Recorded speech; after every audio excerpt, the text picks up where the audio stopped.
आज रात लगने वाले चंद्र ग्रहण पर वडोदरा के खगोलविद दिव्य दर्शन पुरोहित ने वीएनएम टीवी से खास बातचीत करते हुए चंद्र ग्रहण से जुड़ी जानकारियां साझा की। आज 28 अक्टूबर शरद पूर्णिमा का दिन है और आज ही चंद्र ग्रहण भी लगने जा रहा है।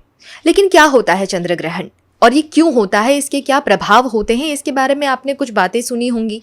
अब उसमें से कौन सी बातें सच हैं, कौन सी झूठ है, इस बारे में अब हम आ पहुँचे हैं एस्ट्रोनॉमर के पास में और उनसे अब जानेंगे चंद्र ग्रहण से जुड़ी कुछ बातों के बारे में।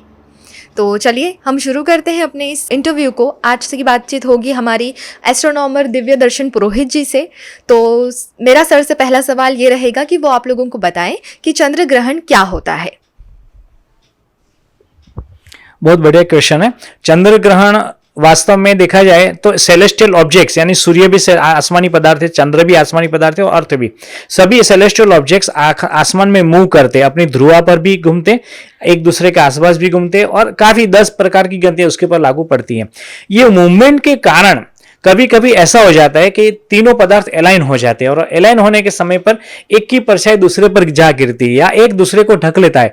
इसको हम ग्रहण कहते हैं। ग्रहणा यानी ग्रास कर लेना, खा लेना, संस्कृत में उसको ग्रास कर लेना बोलते हैं। ग्रहण को ग्रहण कर लिया, हमने ग्रास कर लिया, खा लिया।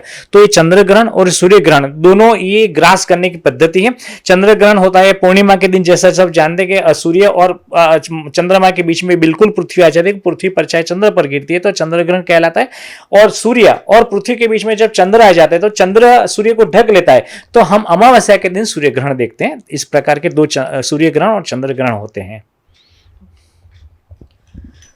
आज का जो चंद्र ग्रहण है ये कब होने वाला है और कहाँ कहाँ ये चंद्र ग्रहण दिखने वाला है, उसके बारे में बताइए। हम लोगों ने देखा होगा कि मध्य अमेरिका में 15 दिन पूर्व अमावस्या के दिन सूर्य ग्रहण हुआ था और उसके ठीक 15 दिन बाद आज भारतवर्ष में दिखाई देने वाला, अमेरिका में नहीं दिखाई देगा, भारत में दिखाई देने वाला खंड ग्रास यानी कि पार्शियल ल्यूनर इक्लिप्स होने वाला है।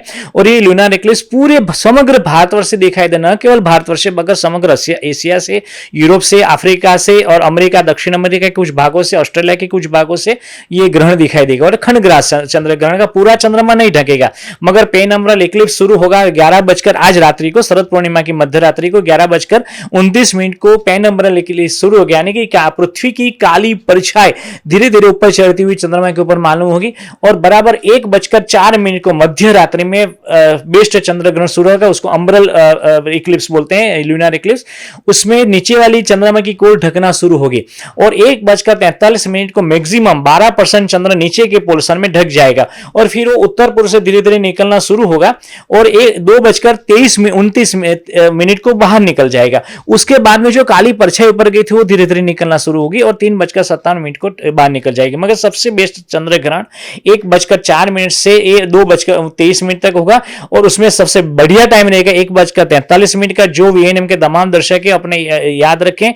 1:30 को अलार्म रख करके खड़े हो जाए, जाग जाए और 20 मिनट तक आप अगर टेरेस में रहें तो बहुत बढ़िया चंद्र ग्रहण देखने को मिलेगा। कितने प्रकार के चंद्र ग्रहण होते हैं? बहुत बार हम ये देखते हैं कि चंद्र ग्रहण हो रहा है और ये हमारे साल का आखिरी चंद्र ग्रहण है, तो कितने प्रकार के चंद्र ग्रहण होते हैं और उसका क्या क्या असर पड़ता है हमारे एटमॉस्फेयर पे? बहुत बढ़िया बात की आपने। एक्चुअली चंद्र ग्रहण आज शरद पूर्णिमा का 3 दशक के बाद शरद पूर्णिमा को होने जा रहा है और भारत का ये और इस वर्ष का हमारे यहाँ से दिखाई देने वाला अंतिम खंड ग्रास चंद्र ग्रहण होगा, फिर अगले साल दिखाई देगा। तो ये अपने हिसाब से एक बहुत बढ़िया इवेंट है, सेलेस्टियल इवेंट है, नो डाउट। केवल 12% चंद्र ढकेगा मत, जो ढके वो रोंगटे खड़े कर देने वाला होगा। जब चंद्र ग्रहण होता है या सूर्य ग्रहण होता है उसमें से किसी प्रकार के रेडिएशन घातक विकिरण निकलते हैं, उससे डरने वाली कोई बात नहीं है। हाँ, उसमें ध्यान रखने वाली ये बात होती है कि वो ग्रेविटी अलाइन होती है, क्योंकि तीनों में ग्रेविटी है, पृथ्वी, चंद्र और सूर्य में। तो अलाइन होने की वजह से कभी कभी जो जैसे जवार भाटे आते हैं पूर्णिमा और अमावस्या के दिन, तो उसी प्रकार के जवार भाटे आएंगे मगर ज्यादा आएंगे। जैसे 10 फुट की जवार आता है, भरती आती है तो वो 20 फुट की आ जाएगी, ऐसा हो सकता है। और कभी परफेक्ट अलाइनमेंट होती है तो भूकंप का खतरा भी, अर्थक्वेक का खतरा भी मंडराता रहता है, मगर इस बार ज्यादा भरती आने की संभावना लगी रहेगी। कई बार ये भी देखा जाता है कि अलग अलग राशियों पर भी इसके कोई प्रभाव पड़ सकते हैं, ये बहुत बार बहुत से लोगों से सुनने मिलता है। तो इसमें आपके हिसाब से क्या सच्चाई है, क्या ऐसा कुछ होता है? बहुत बढ़िया बात कही आपने। मैं कर्मकांडी ब्राह्मण भी हूँ, साइंटिस्ट हूँ, विज्ञान के विद्यार्थी हूँ, उसके साथ में कर्मकांडी ब्राह्मण भी हूँ और सालों से कर्मकांड कराता आया हूँ। वेद को 4 बार पढ़ा है, वेद के ऊपर हमने ग्रंथ भी लिखे हैं।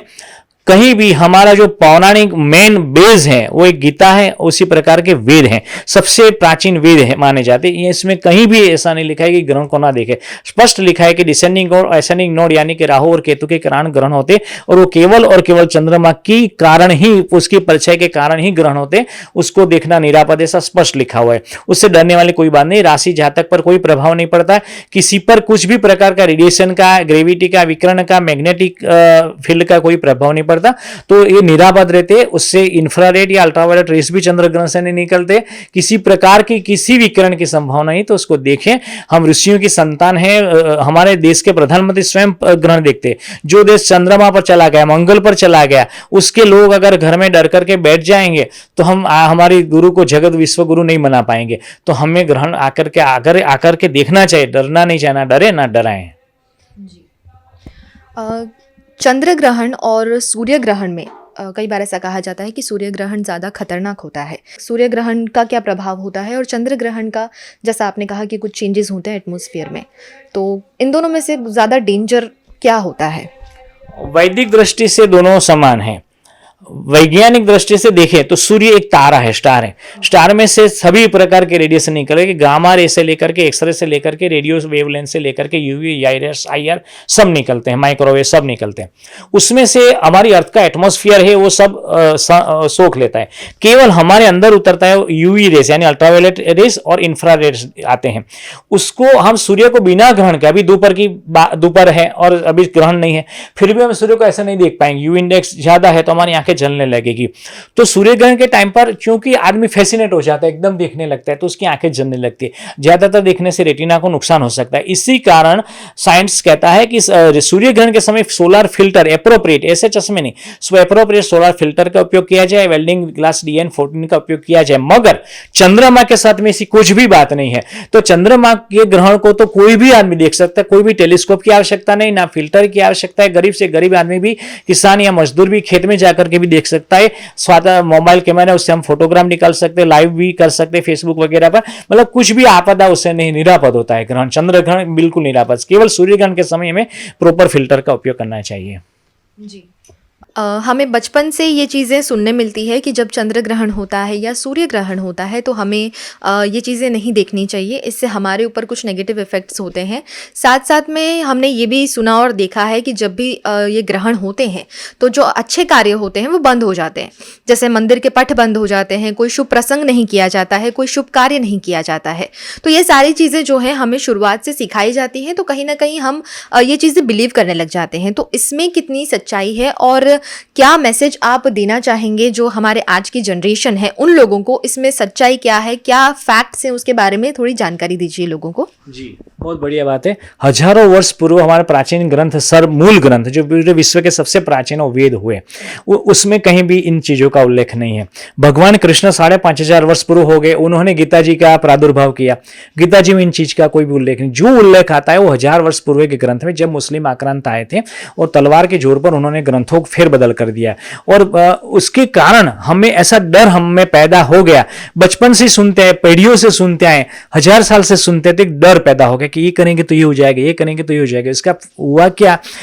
अमेरिका 32 करोड़ की पॉपुलेशन है, वहां पर 1200 एस्ट्रोनॉट पैदा हुए। हम 140 करोड़ है हमारे यहाँ। आर्यभट्ट हमारे यहाँ हुआ, वराहमिहिर हुआ, सुश्रुत हुए, चाणक्य हुए, हमारे यहाँ सब कुछ हुआ। हम कहते भी हैं, मगर हमने एक एस्ट्रोनॉट दिया कि और राकेश शर्मा। हम दूसरा का अब्दुल कलाम नहीं दे पाए, दूसरा विक्रम साराभाई नहीं दे पाए, वैज्ञानिक विशेषराणी वाली नहीं कर पाए, और कहते हैं कि हम जगत गुरु, कहते हैं हम विश्व गुरु। कैसे बन पाएंगे जब डर करके बच्चे घर में बैठ जाएंगे, घर में घुस जाएंगे और ऐसी बढ़िया इवेंट को ही नकार देंगे। ये भगवान की बनाई इवेंट है। भगवान ने, मैंने तो चंद्र तारे बनाए नहीं, आपने नहीं बनाए। चंद्र तारा सूर्य जो भी बनाए हैं, पृथ्वी, वो भगवान ने बनाई और भगवान ने ये सभी को हिलाया डुलाया, उसी ये ग्रहण हुआ। तो भगवान की बनाई इवेंट अगर पाप है तो भगवान स्वयं पाप है।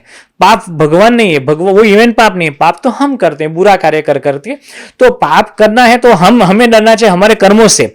वो ग्रहण से डरने वाली कोई बात ही नहीं है, वो तो कर्म है ही नहीं, वो तो भगवान की बनाई इवेंट है। उनसे डरना मतलब भगवान से डरना, उनको पाप बोलना, गंदा बोलना, उसको बुरा बोलना, यानी भगवान को बुरा और गंदा बोलना, तो ये बच करके रहना चाहिए, अंधविश्वास से दूर रहना चाहिए। अगर हम आगे बढ़ना चाहते हैं, अगर अमेरिका से भी आगे बढ़ना चाहते हैं, तो जय श्री राम बोलने से नहीं हो पाएगा। जय श्री राम को हृदय में देना पड़ेगा स्थान, तब जाकर के हम ये कर पाएंगे। तो हमें अंधविश्वास से तो दूर होना ही पड़ेगा। अगर जब तक अंधविश्वास हमारे सर पर मंडराता रहेगा, हम कुछ भी अच्छा कार्य नहीं कर पाएंगे। तो आगे अगर आगे आना है तो इनसे बाहर निकलिए, सच्ची बात को जानिए, उसमें डीप चले जाएं, क्या बात है, कौन सा सत्य सत्य है और कौन सा झूठ झूठ है। हंस, गायत्री माता हंस पर विराजमान है, क्षीर और नीर का विवेक करती है, यानी दूध और पानी को अलग कर देती है। हमें भी अलग करना चाहिए, विवेक बुद्धि का यूज करना चाहिए कि सत्य क्या है और असत्य क्या है। और ये जब तक करेंगे नहीं, तब तक हम विज्ञानी नहीं बनना है, वैज्ञानिक विचारसरणी ही नहीं पैदा कर पाएंगे। और जब तक ये नहीं होगी, तब हम भारत को महागुरु जगत गुरु नहीं बना पाएंगे। अगर बनाना है तो अंधविश्वास को मिटाना ही पड़ेगा। तो आज हमने ये जान ली बातें सारी, जो चंद्र ग्रहण से जुड़े सारे सवाल थे कि क्या होता है, कितने प्रकार के होते हैं, और जो सबसे बड़ा सवाल हमारा उठता है कि क्या हम चंद्र ग्रहण को देख सकते हैं या नहीं। इन सभी सवालों के जवाब हमने जाने हमारे एस्ट्रोनॉमर दिव्य दर्शन पुरोहित जी से। उम्मीद करते हैं कि आपको आज का ये जो बातचीत थी ये आपको पसंद आई होगी। फिर मिलेंगे एक और नए वीडियो के साथ में, तब तक जुड़े रहिएगा VNM TV के साथ।